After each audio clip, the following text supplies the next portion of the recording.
আজকে একেবারেই সম্পূর্ণ ত্রুটিমুক্তভাবে আজকে এটা গ্রহণ করা হলো এবং বৈধ হিসেবে আজকে এখানে ঘোষণা করা হলো।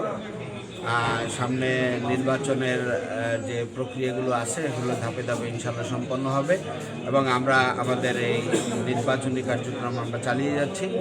তবে এই ক্ষেত্রে আমরা আবারও বলছি যে জনমনে নানা রকমভাবে সংশয় আছে। সেই সংশয়টা হচ্ছে এই যে লেভেল প্লেইং ফিল্ড এখনও ঠিক মতো চলছে না।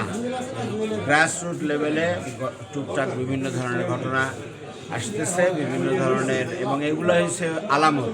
আমরা আশা করছি যে একেবারেই ক্লিনভাবে এটা যেন হয়। প্রশাসন, পুলিশ প্রশাসন সবাইকে আমরা এই ব্যাপারে সতর্ক হওয়ার জন্য এবং বিশেষ নির্বাচন কমিশনকে আমরা সেটা আহ্বান জানাবো।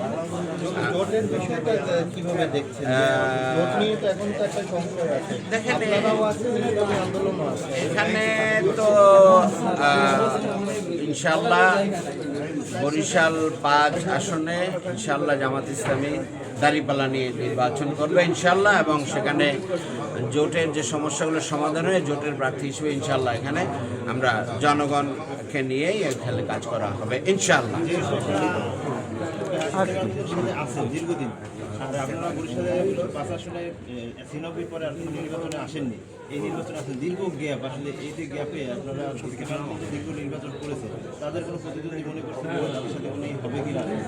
এটার ব্যাপারে কি বক্তব্য রাখবো? দেশের স্ট্যাটিস্টিক্স আছে, ভোটের স্ট্যাটিস্টিক্স আছে। আমরা তো আমি 96 সালের পরে এখানে পরবর্তী জোট রাজনীতির কারণে আমরা নির্বাচনে আসতে পারিনি। কিন্তু আমরা জোটে ছিলাম, জোটের ভিতরে থেকে থেকে আমরা এখানে আসছি। কিন্তু এখন তো সব কিছু ছাপায় বাংলাদেশে, এখন অতীতে সব কিছু ছাপায় এখন পরিবর্তনের রাজনীতি চলতেছে। সেই পরিবর্তনের পক্ষে এখন দেশবাসী এখন নতুন ধারার রাজনীতি চাচ্ছে এবং সেই রাজনীতি ইনশাআল্লাহ ইসলামী আদর্শ, ইসলামী মানবিক কল্যাণ রাষ্ট্র হিসেবে জামাত ইসলামীর সাথে সহ এখানে সমমানা সকলের পেছনেই দেশবাসী আছে এবং সেই দেশবাসীর পক্ষে বরিশালও মানে জাগরিত হয়ে উঠেছে এবং এখানে আমাদের জামাত ইসলামীর সামগ্রিক কাজকে বিশেষ এলাকাবাসী গ্রহণ করে নিয়েছে এবং তাদের একজন কাছের ভাই হিসেবে জামাত ইসলামের মনোনীত এবং আমাদের সকলের মনোনীত অ্যাডভোকেট মোয়াজ্জেম হোসেন ইরহালকে তাদের কাছের ভাই হিসেবেই চায় এবং তারা ইনশাআল্লাহ তাকেই সামনে নিয়ে আসবে বলে আমরা আশা করতে চাই ইনশাআল্লাহ।